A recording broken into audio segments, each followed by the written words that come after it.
A Ordem Cartucha é a ordem católica mais misteriosa do mundo. Os cartuchos são completamente austeros, silenciosos e extremamente discretos. O estilo de vida deles, apesar de ser muito simples, é muito intrigante justamente porque nós muito raramente conseguimos ter acesso à vida destes homens e mulheres, né? Diferente de todas as outras ordens medievais, os cartuchos nunca precisaram passar por uma reforma. A ordem franciscana, a dominicana, os premonstratrenses, os beneditinos, todas as ordens medievais precisaram passar por reformas, menos a ordem cartucha. Ela é a única que não passou por isso. Como disse o Papa Inocêncio XI, Cartutia nunquam reformata, quia nunquam deformata. Ou seja, cartucha nunca foi reformada, porque ela nunca foi deformada. Ela nunca precisou de uma reforma. Ela se mantém perfeitamente da mesma maneira que ela é desde seu início. Mas o que é, então, esta misteriosa ordem? Bom, para nós falarmos dos cartuchos, a gente precisa falar, antes de tudo, de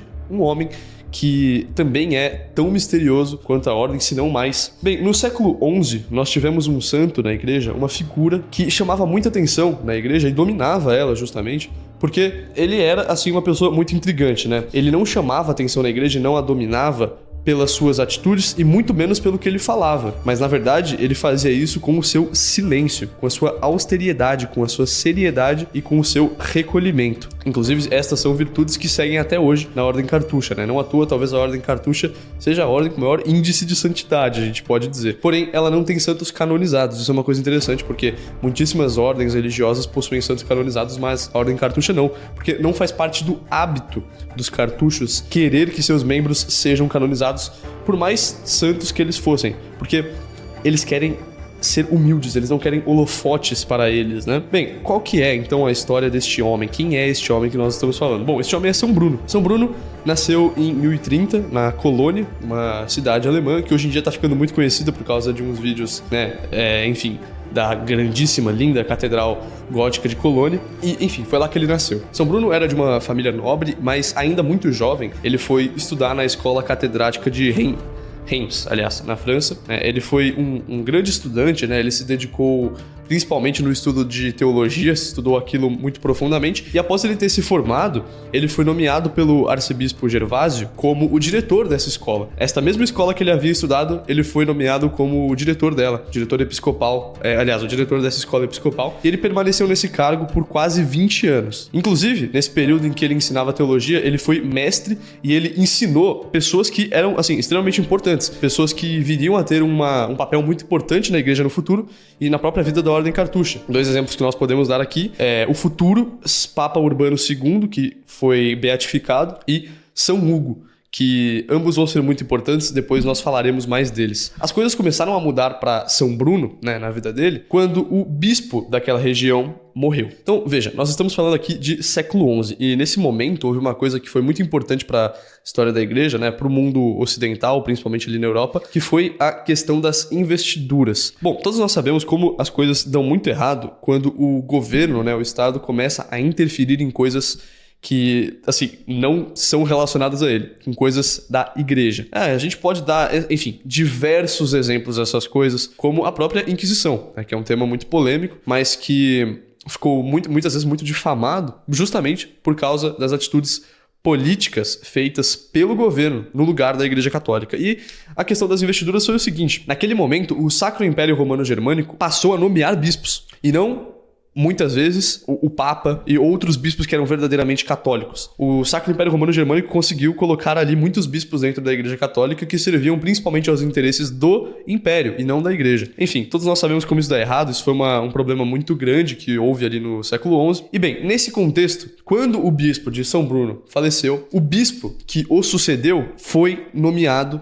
numa dessas investiduras. E, bem, ele era, obviamente, um bispo extremamente corrupto, né? Nós estamos falando de um bispo simoníaco, né? A simonia é basicamente quando há cobrança, por exemplo, para favores divinos. Então, lógico, não é só isso, mas você pode cobrar, por exemplo, para dar um sacramento para uma pessoa. E a gente sabe, assim, como isto é um absurdo, né? É corrupção. São Bruno, que de fato era um homem ali muito santo, muito sério, muito rígido, né? Como ele era, obviamente não aceitou a simonia desse bispo que havia sido colocado no lugar de seu antecessor, que era um homem que era admirado por São Bruno, né? Bom, São Bruno ficou pé da vida com isso, ficou pistola. E num sínodo que ocorreu em 1077, ele denunciou publicamente este homem, este bispo, por simonia. Bem, evidentemente que esse bispo retaliou e São Bruno foi deposto de seu cargo de diretor da escola episcopal, que ele havia ficado por quase 20 anos. Depois de um tempo, ele foi renomeado diretor daquela escola pelo Papa, mas isso não durou muito tempo, porque, por acaso, o bispo que veio depois deste outro, que era simoníaco, também praticava simonia. Então, assim, nós chegamos agora, né, com essas informações, num momento muito crucial da vida de São Bruno. Aqui, talvez seja o principal mistério que ocorre na vida de São Bruno e, inclusive, que reflete até hoje na Ordem Cartucha, que foi o seguinte: quando esse outro bispo, esse segundo bispo, também era simoníaco, né? Essa corrupção gerou em São Bruno o seguinte efeito: ele desistiu do mundo, basicamente. Ele decidiu abandonar o mundo e seguir uma vida completamente dedicada a Deus e somente a Deus, exclusivamente a Ele. Então, nesse momento, ele passou a criar esta renúncia para o mundo mesmo, porque ele via toda esta corrupção e todas essas coisas, isso gerou um efeito muito grande nele, né? E, bem, este não era a única coisa, né? Houve também uma outra situação que surtiu um efeito muito grande na vida de São Bruno, que foi o seguinte. Bom, um líder na época de Paris, né, um dos principais líderes, faleceu. E este homem era muito culto. Então ele, enfim, tinha muito conhecimento de arte, livros, etc., inclusive de teologia, mas tinha muito conhecimento pagão também, né? Ele era um homem culto, ele era um homem que tinha muito conhecimento. E este homem morreu. E São Bruno estava no velório desse homem. Conta-se, né, a tradição de que este homem que estava ali, este líder de Paris, ele se levantou do seu caixão, extremamente assustado, e alegou, né, afirmou que ele teria ido ao inferno, que a alma dele estaria condenada ao inferno. E, bem, junto a esta grandíssima corrupção que afetou São Bruno, né? Nesse momento, ele havia decidido renunciar ao mundo, tentar fazer algumas coisas um pouco mais eremíticas, né? Digamos, mais afastadas, mais solidárias, assim. Solidárias não, solitárias, falei errado. Bom, quando ele decidiu fazer isso, foi no momento em que ele decidiu que só Deus importava. Inclusive, aqui está, na verdade, o lema da Ordem Cartucha. Stat crux dum volvitur orbis, que significa a cruz permanece intacta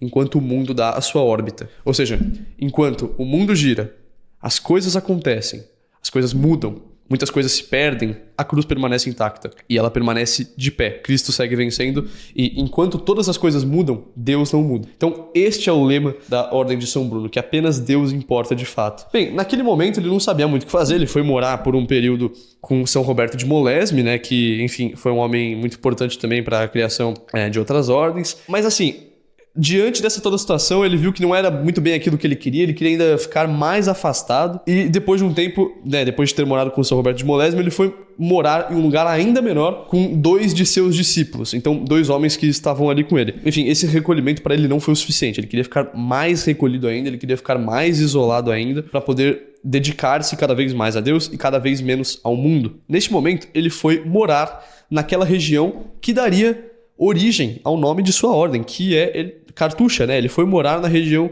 de Cartucha, que, enfim, era uma vila muito montanhosa ali, enfim, muito bonita também. Bom, vocês lembram que eu comentei de São Hugo, né? Eu falei que ele seria importante. E aqui entra a importância de São Hugo. Na época, São Hugo era, enfim, um aluno, né, de São Bruno, mas ele não era bispo ainda. E depois de um tempo, São Hugo foi sagrado bispo. Portanto, né, ele tinha uma autoridade muito grande ali na igreja. E São Bruno, né, pediu para São Hugo um local. Ele queria se instalar ali em Cartucha para poder ficar ali e dedicar-se a Deus. E obviamente que São Hugo aceitou, né? São Bruno havia sido seu professor, então São Hugo nutria uma admiração e uma gratidão muito grande por este professor dele que era São Bruno, né? Então ele forneceu para ele um lugar para morar lá em Cartucha, e esse lugar existe até hoje como este mosteiro, digamos assim, né? Na Grande Cartucha. Bom, por que Grande Cartucha? Como eu falei, Cartucha era o nome da região, então aquele lugar era Cartucha. Agora, foi dado o nome Grande Cartucha porque depois de muito tempo viriam a ser criadas outros mosteiros dessa ordem, e todos esses mosteiros ganhavam o nome de Cartuchas também. Esse lugar que foi o primeiro mosteiro, ele ganhou o nome de Grande Cartucha por este motivo. Bom, está aqui aparecendo para vocês agora uma foto deste mosteiro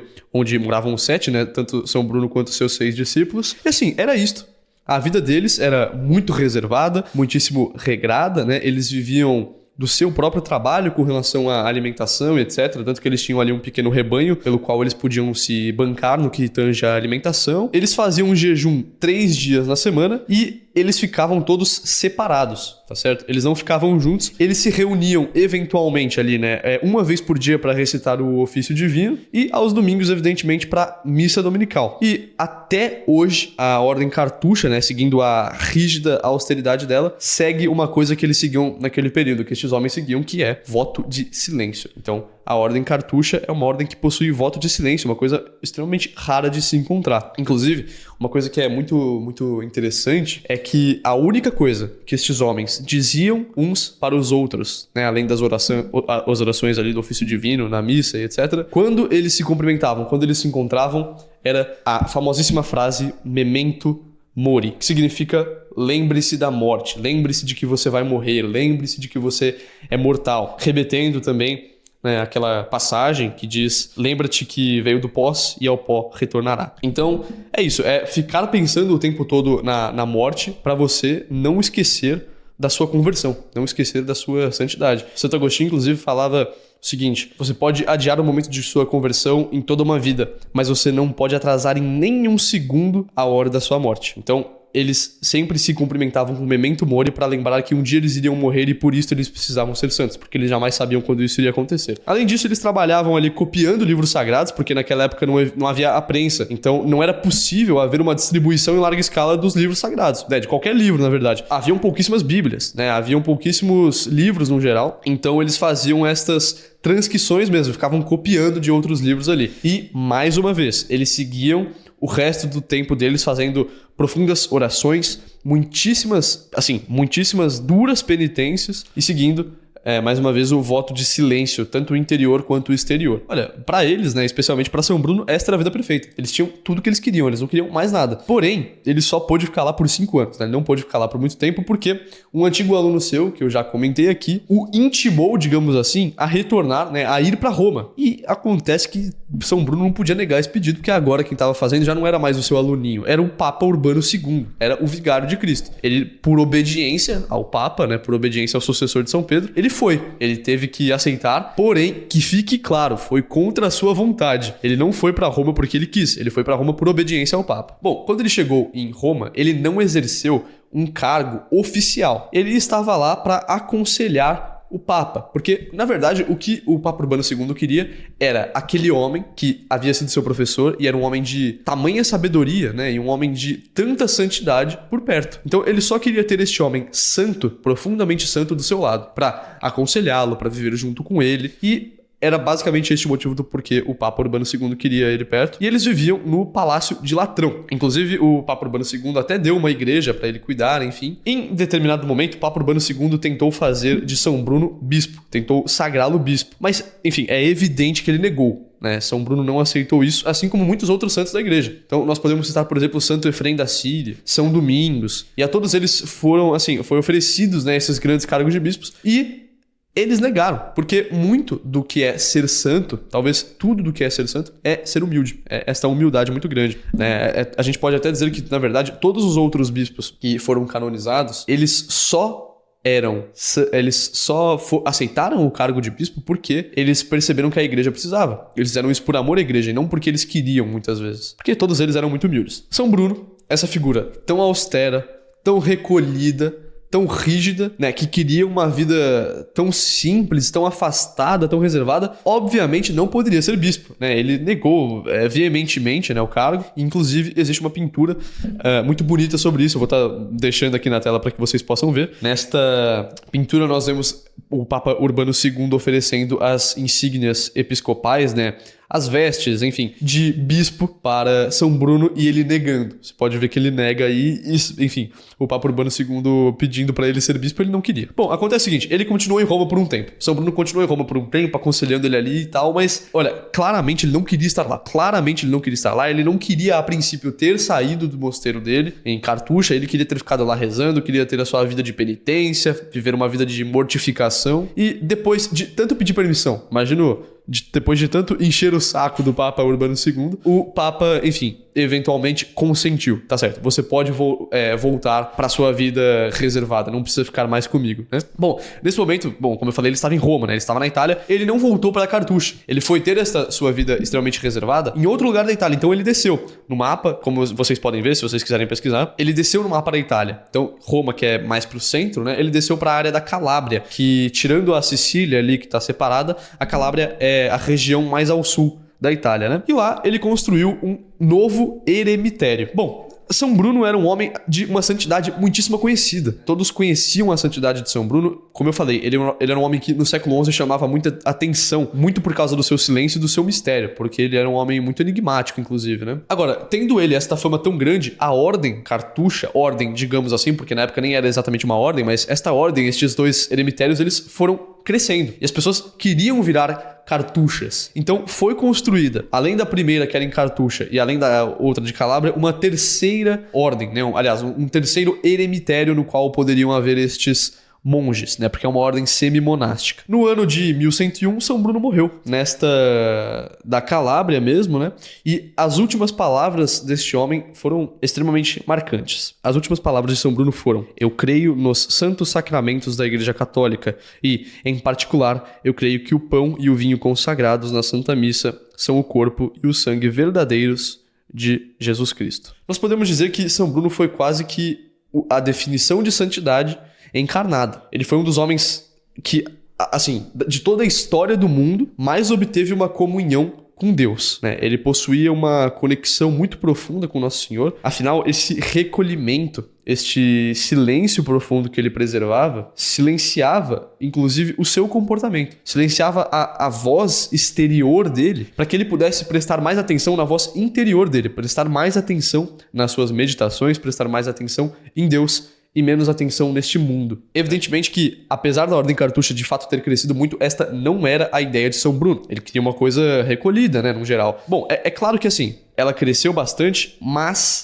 assim, ela não é uma ordem gigante, né? Ela não é uma ordem tão grande, por exemplo, quanto a ordem franciscana. Afinal, o estilo de vida dos cartuchos é muito áspero, né? É muito rígido, austero, silencioso, mortificante, contemplativo. E, evidentemente, é muito difícil, né? Não é qualquer pessoa que vai aceitar ter uma vida desse modo. Lembrem-se, eles viviam uma vida de duras penitências, faziam silêncio, eles tinham um voto de silêncio, faziam muita oração, muito trabalho e muito recolhimento. Inclusive, talvez esse recolhimento seja o principal motivo do porquê que eles não podem ser uma ordem gigante. As cartuchas, né, que são as casas dos cartuchos onde eles moram, são imperturbáveis. São locais do mundo onde não se acessa com facilidade. Independente do que você faça, aquele lugar está ali, você não pode fazer nada contra isso e você não entra nas cartuchas. Não se pode entrar ou sair com frequência desses lugares. E é por isso que há esse mistério tão grande em torno deles, porque você não consegue ter certeza do que eles fazem, do que eles pensam, como eles são. Eles são recolhidos. Eles de fato vivem uma vida de mistério e muita penitência. Eles são impermeáveis, né? E eles nos lembram de muitos versículos. Um exemplo aqui que eu peguei é o Salmo 125. No Salmo 125, aliás, que é: os que confiam no Senhor são como o Monte Sião, que não se abala, firme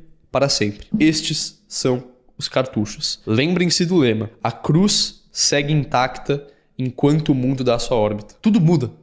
Tudo muda. O mundo pode cair, as coisas podem mudar, tudo pode acontecer, tudo pode se perder, as pessoas, tudo. Cristo não. Cristo não muda. Cristo é a nossa única certeza, apesar de tudo, né? Ele não se deforma. Ele é imutável. Esta é a essência de Deus. Quando tudo parecer incerto, ele é certo, porque aquele mesmo Cristo, aquele mesmo Deus, que estava no Antigo Testamento, que está no Novo Testamento na forma de Jesus Cristo, ele é o mesmo Deus. Naquele momento, hoje, para sempre. A essência de Deus é esta. Ele é um ser imutável. Ele é a única certeza que nós podemos ter. Se a gente usa, por exemplo, se a gente vai investigar as definições, por exemplo, de Santo Tomás de Aquino, né, umas coisas que ele vai falar, é que Deus é o ato puro. Portanto, Deus não tem potência. A potência é aquilo que você pode ser, aquilo que você não é. Aquilo que você tem tendência de ser. Por exemplo, agora eu estou sentado, eu tenho a tendência... Aliás, eu tenho a potência de ficar em pé, mas eu estou em ato sentado. Tudo se movimenta, tudo tem potência. Agora, se tudo tem potência, as coisas elas poderiam não existir, né, em determinado momento. Então, para a gente voltar a um motor primário, né, aquilo que faz com que o movimento das coisas aconteçam, este motor primário ele tem que ser ato puro. Ele não pode ter potência. Ele é um ser imutável. E este é Deus. Tudo pode parecer incerto, e ele é a nossa única certeza. Isto é a cartucha, meus irmãos. É uma ordem que há quase 1000 anos de existência, ela nunca precisou ser reformada. Assim como Deus, que nunca muda. Eles são esta certeza de Cristo, desta imutabilidade, da vitória da cruz. A gente pode falar que esta vitória da cruz, esta certeza de Deus, a ordem cartucha, é todo esse conceito encarnado em uma ordem. Isso é belíssimo, né?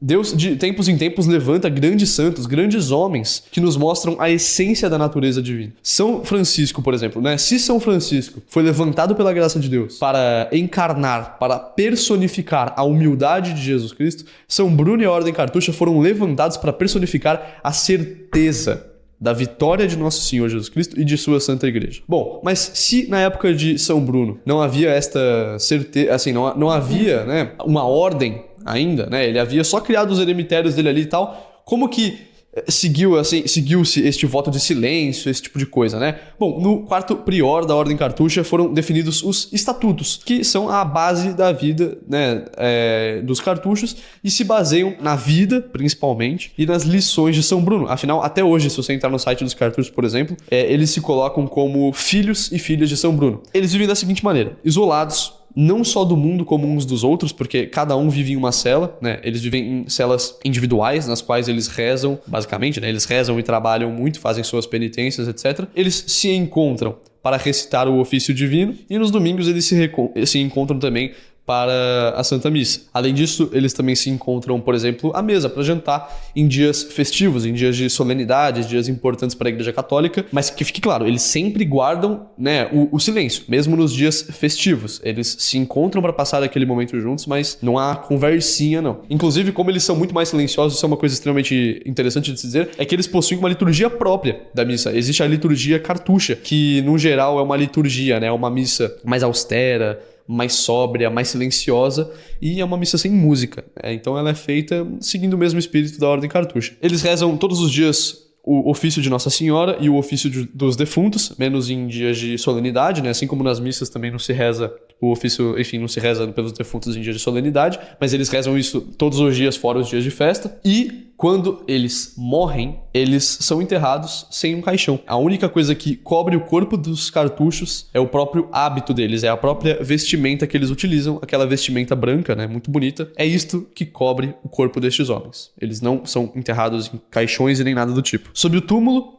é colocada uma cruz. Pronto. Nem mesmo são colocados os seus nomes, não há uma lápide ali. Eles só colocam a cruz porque eles mesmos, né, os nomes deles, não importa isso. Eles querem ser esquecidos pelo mundo. Eles querem a humildade. Eles querem ser esquecidos pelo mundo porque para eles o mundo pouco importa. O que o mundo pensa sobre os cartuchos não importa. É por isso que eles não querem ser canonizados santos. Quando um cartucho morre, o nome dele não é colocado na lápide porque se eles forem esquecidos, dane-se. O que não pode ser esquecido é a cruz. E é por isso que a cruz sempre permanece ali. Mais uma vez, a glória deste mundo para eles não importa, né? Do que adianta um homem, como diria o Nosso Senhor, ganhar o mundo e perder a sua alma? A única coisa que os importa e deveria importar para todos nós, óbvio que de maneiras diferentes, mas a única coisa que importa para eles, que deveria importar para todos nós, é Deus, é a cruz. Por isso que a cruz é colocada, para mostrar que tudo passa, tudo é efêmero. Ali naquele túmulo você tá vendo um corpo morto, um corpo degradado, o corpo passou, o corpo já não existe mais. A cruz não passa. Aqui vocês estão vendo na imagem na tela agora o emblema da ordem, o brasão. Ele possui um globo encimado por uma cruz cercada de 7 estrelas. Este globo representa o mundo, a cruz representa a vitória, né? Enfim, ela está acima, a cruz acima do mundo, para representar, mais uma vez, como vocês podem ler, o lema, né? Stat crux dum volvitur orbis, que é a cruz permanece intacta enquanto o mundo dá sua órbita. Com humildade, estas 7 estrelas que vocês veem são muitas vezes colocadas por baixo do globo. Elas simbolizam São Bruno e os seus 6 companheiros, os seus 6 discípulos, digamos, fundadores da Ordem Cartucha quando eles chegaram em Grenoble, que era a região da Cartucha, ali da Grande Cartucha. E veja, mais uma vez, o lema: a cruz permanece intacta enquanto o mundo dá sua órbita. Tudo passa, meus irmãos. Deus não passa. Enquanto o mundo se perde, muda, as coisas vão se degradando, principalmente hoje em dia, a gente vai vendo essas mudanças, as coisas ficando cada vez piores. Enquanto tudo isso acontece, Deus permanece o mesmo. A vitória da cruz permanece intacta e nos lembra de que, com Cristo, nós jamais poderemos perder. Louvado seja nosso Senhor Jesus Cristo, para sempre seja louvado. Em nome do Pai, do Filho e do Espírito Santo. Amém.